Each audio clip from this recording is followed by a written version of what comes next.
Hi everyone, it's Leanne DeSanto and I'm here in the park with Shiloh and we're having a great time. And today's lesson from Shiloh is about breaking rules. Okay, so a few months back I purchased this beige sofa, and when I got it home I told my daughter, okay, let's not let Shiloh up on the sofa. Well, she kind of rolled her eyes at me and said, okay, Mom. And a few days later she was on the sofa. So that rule was broken pretty fast. And today when I saw her on it, it just got me thinking about that, and I just laughed. And I wanted to ask you, do you have these rules or habits that just need to be broken?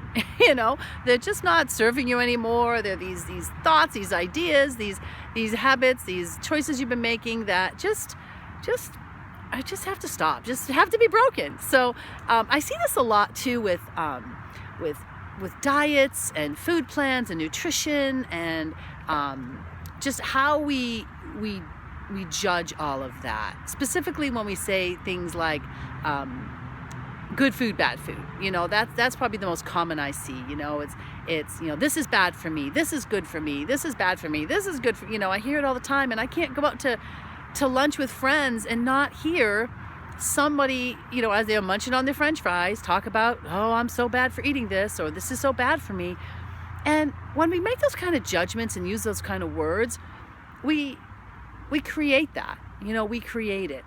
And so I challenge you to shift your languaging around that, especially around food, you know, and in body and how we judge that. You know, instead of using good food, bad food, you know, because I don't believe there is really any good food, bad food. I think that's just a judgment. Now, there are foods that clearly will support health more than others, but, you know, maybe just in shifting that and saying, okay, you know, what's going to serve me at my highest right now? What's going to give me the goals I want? What's going to give me the optimal energy so I can go out and do the things I want to do and be who I want to be?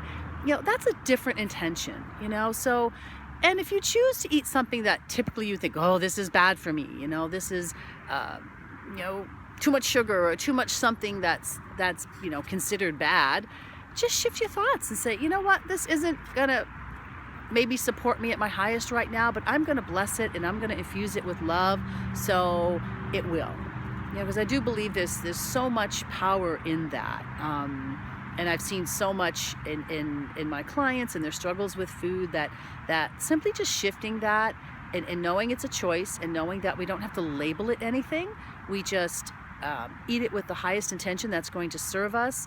And often I'll just give my food a blessing and just say something like, you know, I bless this food that's about to enter my body, and may all the impurities leave me, and all the nutrients that will serve me at my highest stay and give me optimal health. I mean, something like that I say, and it just, I feel a different intention and I feel a different way. And I also tend to just eat what I really need and not overeat in those situations. So just something about rules, something about habits that need to be broken. Our language sometimes needs to be shifted. Our intention needs to be shifted. And I'm sure there's other areas in your life where you could take this example and say, okay, you know, I can shift it there too. I can shift that judgment and break that rule that I've had and how I label things. So that's my message today, and I hope you have an awesome day, and bye for now.